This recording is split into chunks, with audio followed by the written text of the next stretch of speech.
بڑا خدمت گزار مرید تھا، مزدوری کرتا تھا، غریب تھا، تو 6 بیٹیاں تھیں اس کی۔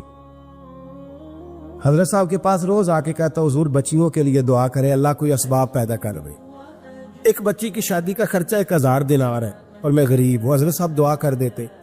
خانقاہ شریف کے تھوڑے ہی فاصلے پر حضرت جہاں بیٹھ کے مریدوں کی تربیت کرتے تھے، اس سے تھوڑا ہی فاصلے پر نا ایک عیسائی رہتا تھا، بڑا مالدار تھا، بڑی سارے اونٹ، گائیں، بھیڑ، بکریاں رکھی ہوئی تھی، اور حضرت شرف الدین رحمت اللہ علیہ کی بڑی مخالفت کرتا تھا۔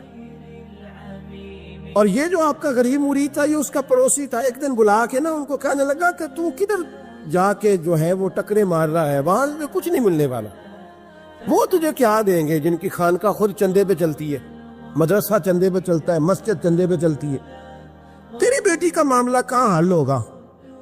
تو اس درویش نے کہا کہ تو میرے پیر کو نہیں جانتا، تو اجے میرا محبوب نہیں ڈٹھا، تو پتہ نہیں نا، تو اس رستے کا مسافر نہیں، تو نہیں جانتا، ان کا بس چلے نا تو وہ ہر قیمت میں میری بیٹیوں کی شادی کرا دے۔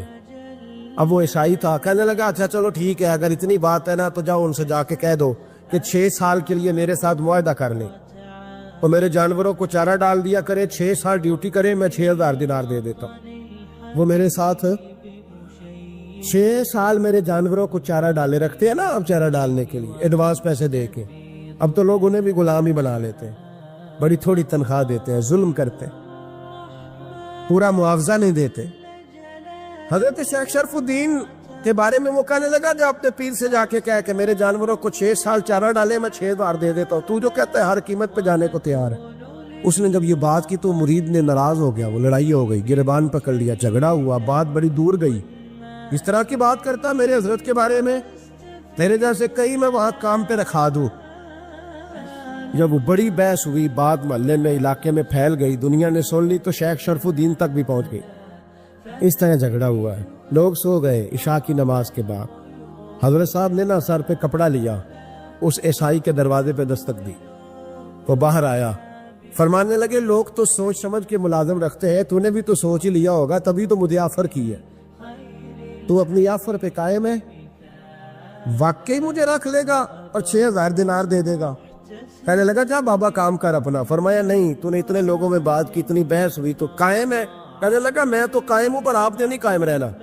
فرمایا میں سوچ سمجھ کے آیا ہوں۔ اس نے کہا آپ ڈیوٹی کریں کہ بھینسوں کو چارہ ڈالیں گے؟ فرمایا ایک شرط، بس جب اذان ہو جائے نا تو مجھے رب کی نماز پڑھنے کی اجازت دے دینا، باقی صبح و شام جو تو کہے گا۔ اگر اس غریب کی بیٹیاں بیائی جائیں تو مجھے اور کیا چاہیے، اس کی 6 بیٹیوں کا بوجھ ہے اس کے سر پہ، تو مجھے رکھ لے۔ اللہ اکبر۔ وہ کہنے لگا چلے پہ میرے ساتھ خط بندگی کر لے، آج کل ہم اسٹام کرتے ہیں، اس زمانے میں خط بندگی ہوتا تھا، غلامی کا خط، قاضی شہر کے پاس، یعنی اس کا خیال تھا کہ چلو اسٹام کی بات کروں گا تو بھاگ جائیں گے۔ فرمایا چل میں تیار ہوں۔ قاضی تک گئے، طے ہو گیا، 6000 دینار دے دیے۔ حضرت نے مرید کو بلایا، فرمایا پتر یہ لے جا، جا میری بیٹیوں کو روانہ کر دے۔ کہنے لگا حضور یہ کیا کر رہے ہو آپ، کچھ سوچیں۔ فرمایا یار جب تجھے بیٹا بنا لیا تو پھر میری پوتیاں تو لگتی ہیں نا، میرا حق تو بنتا ہے نا، جا کے ڈیوٹی کر، ان کو بیاہ دے۔ بات پھیل گئی، بادشاہ بھی عقیدت مند تھا، وہ 12000 دینار لے کے پہنچا۔ کیا بتاؤں ان رب کے بندوں کا دل کیسا ہوتا ہے، کیا درد ہوتا ہے، کیا رنگ۔ 12000 دینار لے کے بادشاہ آیا اور آ کے حضرت کو پیش کیے کہ حضور آپ دے اس عیسائی کو ڈبل دے اور جائے کام کرے۔ آپ فرمانے لگے تو پیسے دے، شرطیں نہ لگا، میرا جہاں دل کرے گا میں خرچ کروں گا، مجھے تو مزہ ہی اب آنے لگا ہے، ابھی تو لطف آ رہا ہے، ابھی تو ذائقہ آیا ہے کچھ کرنے کا، پیسے دینے ہیں تو دے، پابندی نہ لگا، جہاں میرا دل کرے گا میں۔ اس نے کہا حضور ٹھیک ہے رکھ لے۔ حضرت نے فجر مسجد میں پڑھی، جیب میں 12000 دینار تھے، اعلان فرمایا بھی کسی اور کی بیٹی بھی بیٹھی ہے تو پیسے میرے پاس ہے۔ وہ 12000 دینار بھی بانٹ دیا، اور 12000 دینار بانٹ کے نا تو پھر چلے گئے کھیت میں چارہ کاٹنے۔ اس عیسائی کو کسی نے بتلایا کہ ان کے پاس تو 12000 آیا ہے، پر تجھ سے جان نہیں چھڑائی انہوں نے، کہ وعدہ یہ ہوا تھا کہ 6 دیں گے تو جائیں گے، جب تک دیں گے نہیں تیرے گھر میں کام کریں گے۔ وہ نا چارہ کاٹ رہے تھے، حضرت صاحب تو وہاں پہنچ گیا، دور جا کے کھڑا ہو گیا، کہنے لگا بابا پہلے تو میں نے مسلمانوں کے اخلاق سنے تھے اب تو میں نے دیکھ بھی لیے، پر یہ بتا جب 12,000 آیا تھا تو جان کیوں نہیں چھڑائی؟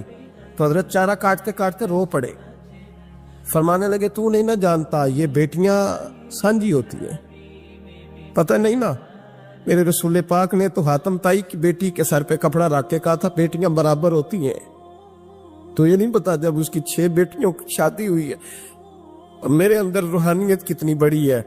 فرمایا پھر 12,000 آیا ہے تو 2-4 بچیاں پھر گئی ہیں، تو یہ نہیں پتا میں اندر سے راضی کتنا ہوں، میں تیری نوکری کرتا رہوں گا، پتہ نہیں اللہ کتنی بیٹیوں کو بیاہ دے گا۔ اتنا رویا وہ عیسائی کے پیروں میں بیٹھ گیا، کہنے لگا بابا میں نے تیری مخالفت کی ہے پر تیرے قریب آ کے پتہ چلا ہے کہ تم بہت اونچے اخلاق کا مالک ہے، اور اگر تیرا یہ مقام ہے تو تجھے اخلاق سکھانے والے محمد عربی کی شان کتنی ہو گئی۔ حضرت عائشہ صدیقہ رضی اللہ تعالیٰ عنہ فرماتی ہیں ایک عورت تھی اور اسے نبی پاک صلی اللہ تعالیٰ علیہ وسلم نے وہ کلمہ پڑھ کے مسلمان ہوئی، مدینہ طیبہ آ گئی تو حضور نے مسجد نبوی شریف میں اس کے لیے مکان، ایک سادہ سا کمرہ ساتھ مسجد کے بنوا دیا، وہیں رہنے لگی۔ اکثر وہ سیدہ طیبہ کے پاس آتی تو حضرت عائشہ صدیقہ رضی اللہ تعالیٰ عنہ فرماتی ہیں وہ بڑی باتیں سناتی اور آخر میں کہتی وہ ہار والا دن بھی بڑا عجیب دن تھا اور میرے رب کی قدرتوں کا دن تھا، وہ بھی بڑا عجیب دن تھا۔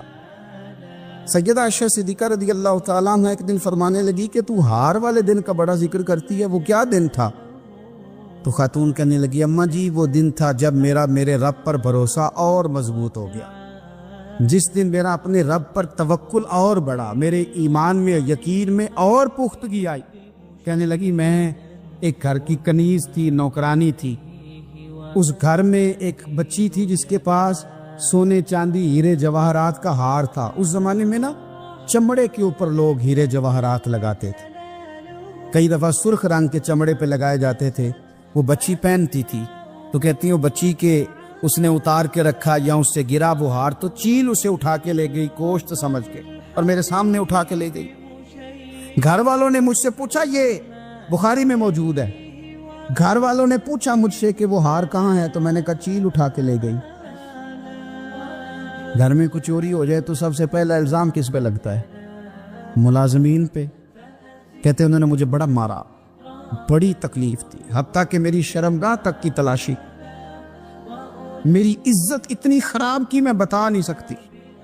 میں نے اپنی زندگی میں ایک واقعہ دیکھا، ایک امیر گھر میں چوری ہو گئی، ملازم کو اتنا مارا کہ وہ چارپائی پہ پڑ گیا، پولیس والوں سے اتنی مار پروائی گئی کہ وہ بیچارہ چارپائی پہ پڑ گیا، اور پھر وہ اتنا بیمار ہوا اور کچھ دنوں کے بعد پتہ چل گیا کہ چور تو اپنا بیٹا ہے ان کا، پھر اس کا انتقال ہو گیا۔ اب وہ سیٹھ صاحب اور گھر والے آ کے مرنے والے کے کان میں معافی مانگ رہے ہیں، کان میں۔ تو میں نے ان سے پھر کہا تھا کہ یہ تو اب چلا گیا ہے، تمہارا زور چلتا تھا نا تو تم نے قانون خریدا اور تم نے اسے جتنا ہو سکا تم نے اسے مار پڑوائی، تمہارے پاس جو عدالتیں تھیں تم نے وہاں کارروائی کی، اب ایک عدالت قیامت کے دن لگے گی۔ یہ کمزور تھا نا، کچھ کر نہیں سکا۔ میرے نبی پاک صلی اللہ علیہ وسلم نے فرمایا سن لو، اگر سینگ والی بکری نے بغیر سینگ والی بکری کو تکلیف دی ہوگی نا تو قیامت کے دن اسے بھی بدلہ دینا پڑے گا کہ تیرے پاس سینگ تھے اور تو نے اسے مارا تھا۔ وہ خاتون عرض کرتی ہے سیدہ عائشہ کی خدمت میں کہ مجھے بڑا مارا، مجھے تکلیف دی، میں کہہ رہی تھی کہ میرے سامنے چیل لے گئی ہے پر وہ نہیں مان رہے تھے، اماں جی انہوں نے مجھے بڑا مارا۔ حضرت عائشہ صدیقہ کہتی ہیں پھر کیا ہوا؟ کہنے لگی اماں جی جب کوئی میرا مددگار نہ رہا، مجھے تکلیف دے رہے تھے، رسوا کر رہے تھے، تو میں نے اپنے رب سے مدد چاہی، میرے رب کی طرف میں نے توجہ کی، میں نے کہا مالک اب تو ہی میرا مددگار ہے۔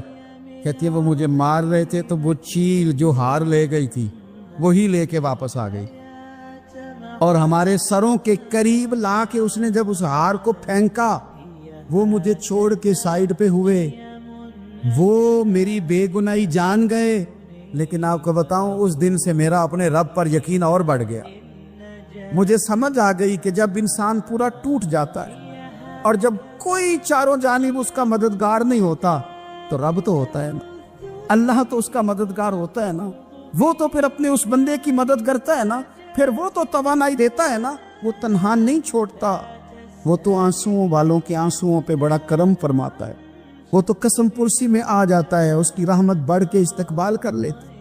پہ سیدہ عائشہ صدیقہ کہتی ہیں زمانہ سو جاتا اور میرے رسول مصلی بچھا کے کھڑے ہو جاتے، او یار کھیتی باڑی کر کے نہیں، محنت مزدوری کر کے نہیں۔ جناب عائشہ کہتی ہیں میں یہ بھی دیکھتی کہ حضور ایک آیت شروع کرتے تو ساری رات اسی کو پڑھتے، اور میری نظر جاتی تو قدم مبارک پہ ورم آ جاتا۔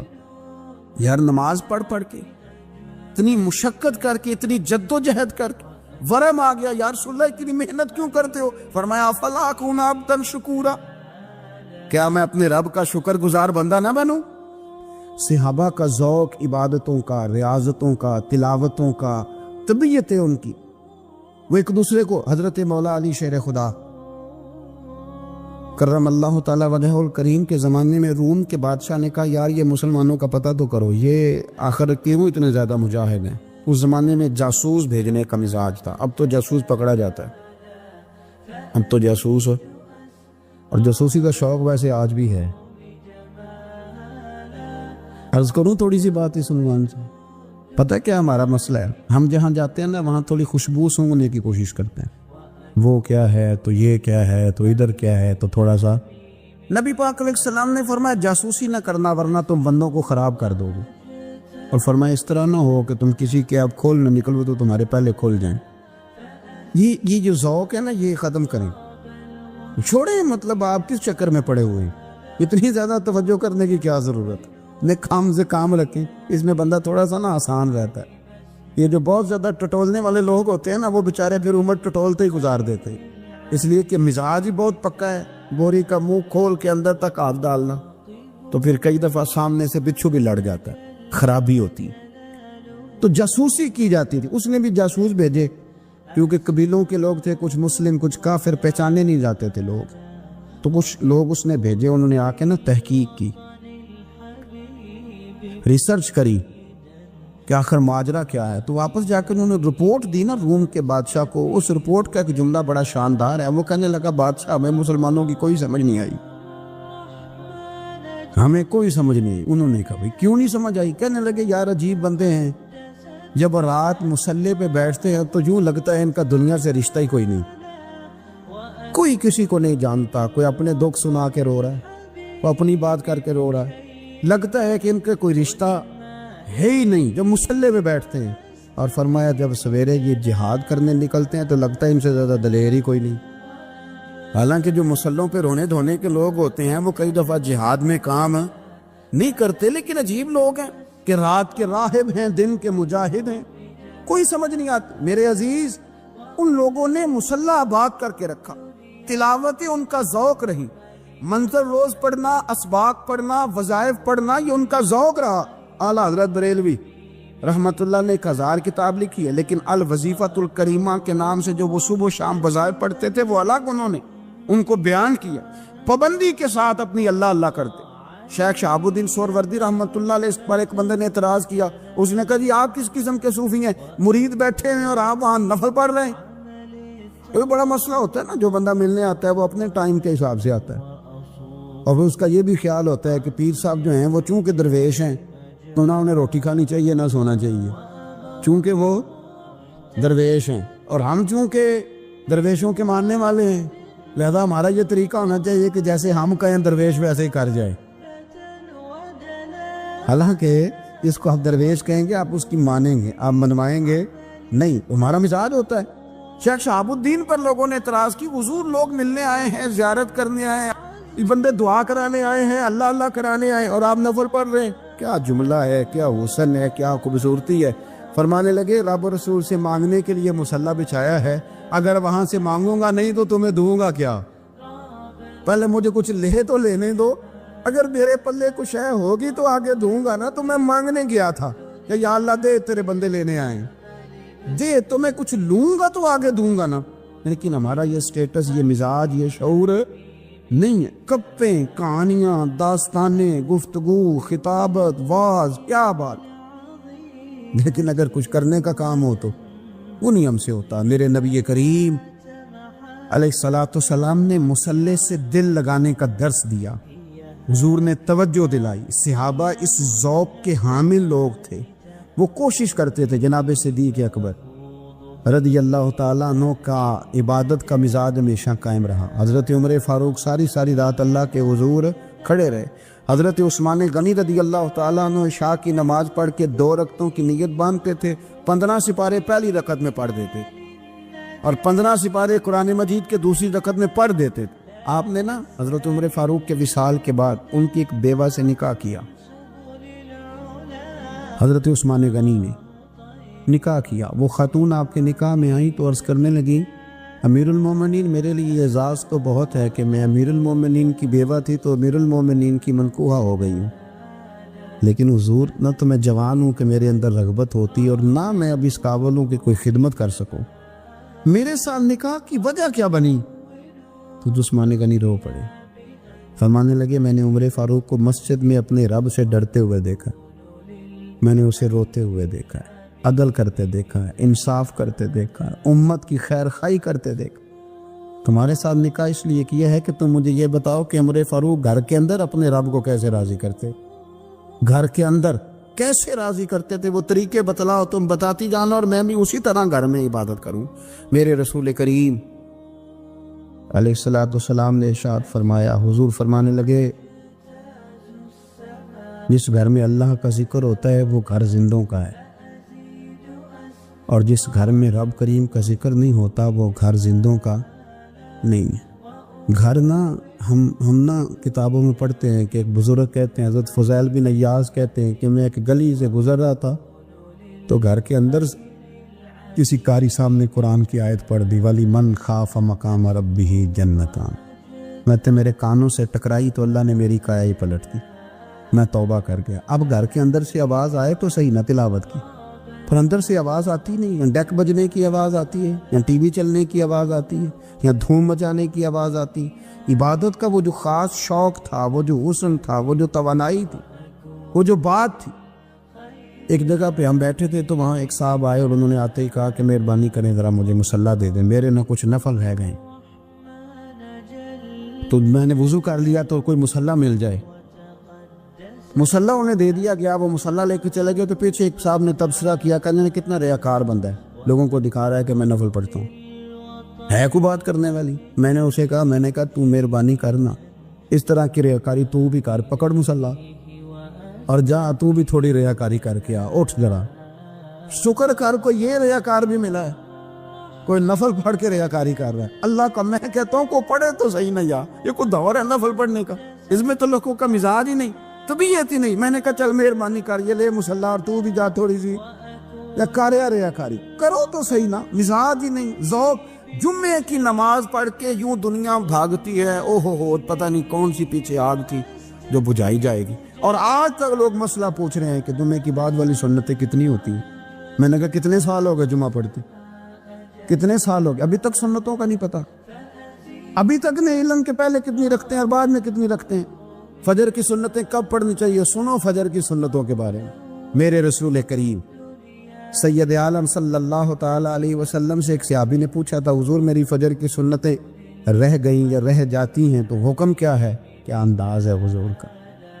بخاری مسلم کے لفظ سنو، حضور سید عالم صلی اللہ علیہ وسلم فرمانے لگے، اس نے کیا پوچھا تھا، حضور جواب کیا دیتے ہیں؟ فرمایا فجر کی سنتیں کبھی نہ چھوڑنا، فجر کی پہلی 2 سنتیں کبھی نہ چھوڑنا۔ یا رسول اللہ صلی اللہ تعالی علیہ وسلم میری رہ گئی ہیں، رہ جاتی ہیں۔ فرمایا فجر کی 2 سنتیں نہ چھوڑنا، فرمایا فجر کی پہلی 2 سنتیں مجھے دنیا اور دنیا کے اندر جو کچھ ہے وہ سب سے زیادہ پیاری ہے۔ فجر کی 2 سنتیں دنیا اور دنیا میں جو کچھ ہیں مجھے وہ سب سے زیادہ پیاری ہیں، اس لیے فجر کی سنتیں نہ چھوڑنا۔ اپنا ذوق، اپنی طبیعت، ہم نے نا ذوق غلط بنا لیا ہے۔ اگر 20 بندے کہہ بھی دیں گے تو نے بڑی شاندار تلاوت کیا تو کیا اس سے بنے گا؟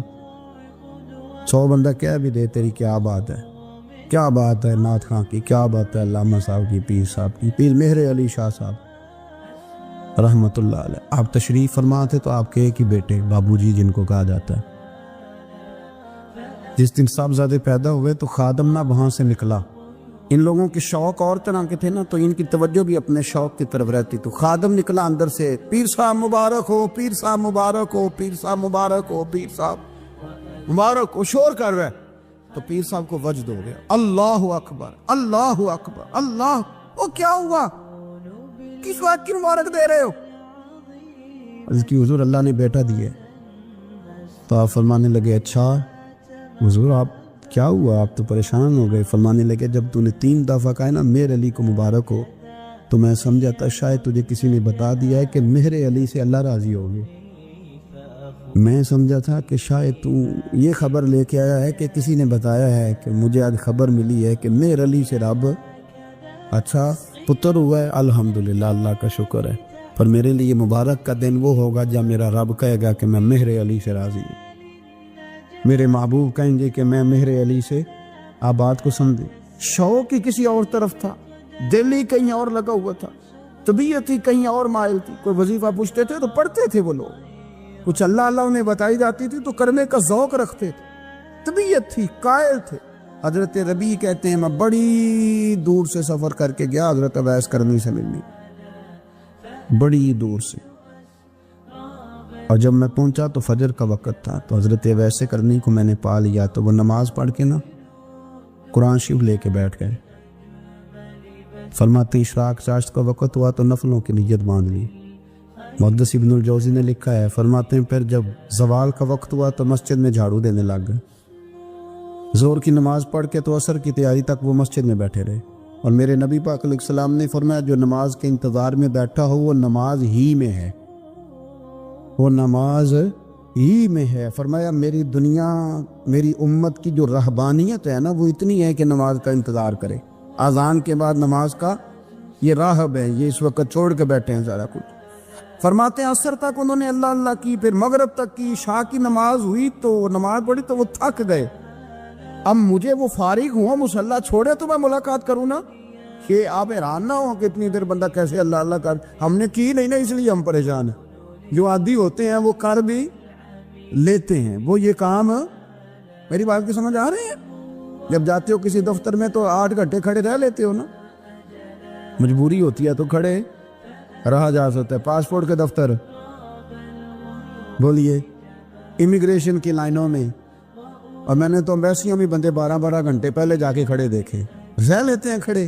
تو اگر ان کاموں کے لیے رہا جاتا ہے تو اللہ رسول کے لیے بھی کھڑے رہا جا سکتا ہے۔ تو فرمانے لگے کہ جب عشاء کی نماز کے بعد آخر انسان سے تھک گئے، نیند کا غلبہ ہوا تو تھوڑی ایسے آنکھ بند ہوئی تو کھلی تو رونے لگے۔ حضرت ویسے کرنی رو کے کہنے لگے مالک مجھے غافل تو نہ کر، کبھی میں نے کیا بھی کچھ نہیں، دن ختم ہو گیا، کوئی نفل نہیں، کوئی اللہ اللہ نہیں، اللہ مجھے غافل نہ کر، میری مدد فرما۔ فرماتے ہیں جب وہ روئے تو میرے ساتھ جو شخص تھا میں نے کہا اٹھو چلیں، کہنے لگا حضور ملنا نہیں، فرمایا جو میں لینے آیا تھا وہ مجھے مل گیا، جو میں ان سے سیکھنے آیا تھا وہ مجھے نصیب ہو گیا، اب اور میں نے کیا لینا، ختم ہو گئی بات، اٹھو چلیں۔ اللہ کے بندوں نے حضرت ربیعہ بن کعب اسلمی رضی اللہ تعالیٰ عنہ فرماتے ہیں، کہتے ہیں جب بنو قریظہ اور بنو نذیر یہودیوں کے ساتھ حضور علیہ السلام نے جنگ کا اعلان فرمایا تو وہ دشمن ہو گئے، ہمیں خطرہ تھا کہ وہ رات کو کہیں محبوب کو تکلیف نہ دے، تو کچھ لوگ نا تلواریں لے کے نبی پاک کے دروازے پہ پہرے داری کرتے تھے۔ گن مین رکھنا حرام نہیں، اگر کسی کو واقعی خطرہ ہو تو اس کے لیے سنت بھی ہے۔ حضرت علی المرتضیٰ تلوار لے کے حضور کے گھر کا پہرا دیتے تھے۔ حضرت ربیعہ بن کعب اسلمی رضی اللہ تعالیٰ عنہ فرماتے ہیں کہ رات میری ڈیوٹی تھی کہ میں حضور کے گھر کا پہرا دوں گا، تو فرماتے ہیں میں باہر سن رہا تھا، ساری رات ہی میرے نبی پاک نے اللہ کی تسبیح پڑھی، ساری رات، کبھی تسبیح، کبھی تحلیل، کبھی تحمید، کبھی تکبیر، ساری رات۔ فرماتے ہیں ساری رات حضور پڑھتے رہے اور ساری رات ہی میں سنتا رہا، مجھے اونگ آ گئی، میری آنکھ لگ گئی، حضور ابھی پڑھ رہے تھے، میں تھک کے سو گیا، اور فرماتے ہیں جب میری آنکھ دوبارہ سے کھلی تو میرے کانوں میں پھر کوئی چیز گونجی تو میں نے کان لگایا تو میرے حبیب ابھی بھی اللہ کو یاد کر رہے۔ ساری رات حضور رب کی عبادت کرتے، اسی لیے تو کہا یا ایھا المزمل قم اللیل الا قلیلا، حبیب ساری رات تو نہ جاگا کر، تھوڑا آرام بھی کر لیے گا۔ میرے بھائی اپنا مصلی، اپنی عبادات، اپنے وظائف، اللہ اللہ جو آپ نے کسی سے سیکھی ہے اس کو کبھی کمزور نہ ہونے دیں۔ شجرہ شریف جو کسی بزرگ سے آپ لے لیتے ہیں تو کیا رسم ہے کوئی؟ اس پہ کچھ لکھا ہوتا ہے، وہ پڑھنے کے لیے دیا جاتا ہے، اس پہ لکھا ہوتا ہے کہ یہ اللہ اللہ آپ نے کرنی ہے، ساری زندگی کسی اسکول میں داخل ہو گئے اور وہاں جا کے آپ نصاب ہی نہ پڑھیں، کتاب ہی نہ کھولیں تو پاس ہو جائیں گے؟ وہ کہتے ہیں میں 20 سال جاتا رہا ملا کچھ نہیں، تو آپ نے لیا کیا ہے؟ ایک اتنی سی کتاب تھی، اس کو تو کھول کے آپ دیکھ نہیں سکے، اس کے وظائف تک تو رسائی نہ ہوئی، اس لیے کہ اللہ اللہ کرنا مشکل ہے اور تصویر کھنچانا یہ آسان کام ہے۔ تو جو آسان ہے اس طرف ہماری توجہ لگی رہتی ہے اور جو مشکل ہے اس طرف ہم ذوق پیدا نہیں کرتے۔ یا ایھا الناس اعبدوا ربکم الذی خلقکم والذین من قبلکم لعلکم تتقون، اے لوگو اس رب کی عبادت کرو جس نے تمہیں پیدا کیا اور تم سے پہلوں کو پیدا کیا، اس لیے عبادت کرو کہ تم پرہیزگار ہو جاؤ گے۔ حضرت جنید بغدادی رحمت اللہ تعالی علیہ تقریر کر رہے تھے تو ایک شرابی پہ اثر ہو گیا، دوڑا ہوا آیا، کہنے لگا حضور ہر روز شراب پی ہے، 40 سال ہو گئے شراب پیتے، آپ کی باتیں دل کو لا گئی ہیں، لیکن آج توبہ کروں گا تو اللہ معاف کر دے گا۔ حضرت جنید بغدادی فرمانے لگے تیرا کوئی انتظار کرنا ہے؟ تو کہنے لگا حضور نشیوں کا شرابیوں کا کون انتظار کرتا ہے؟ کچھ زمانہ اماں انتظار کرتی تھی، اب سمجھ گئی وہ نہیں آئے گا، کون انتظار کرتا؟ سمجھ گئی وہ نہیں آئے۔ کچھ عرصہ بیوی نے انتظار کیا، سمجھ گئی کسی نالی میں پڑا ہوگا نہیں آئے۔ بہن بھائی بال بچے انتظار کرنا چھوڑ گئے، اب میرا کوئی نہیں انتظار کر رہا۔ حضرت جنید بغدادی رو پڑے، فرمانے لگے نہیں، رب کی رحمت تیری توبہ کا ابھی بھی انتظار کر رہی ہے، خدا کا کرم تیری توبہ کا انتظار کر رہا ہے، آ جا، دروازہ کھلا ہوا، لوٹ آیا۔ وہ شخص کہتا ہے جب بات سنی تو اللہ اکبر کہا، کپڑے پھٹ گئے، قدموں میں گرا، وضو کیا، غسل کیا، مسجد آیا، کہنے لگا یا اللہ تو واقعی راضی ہے، واقعی راضی ہے؟ تو فرماتے ہیں جب وہ رو رو کے یہ دعا کر رہا تھا تو مسجد کے ہر کونے سے آواز آنے لگی تو نے سچی توبہ کر لی ہے تو تیرا رب راضی ہو گیا ہے۔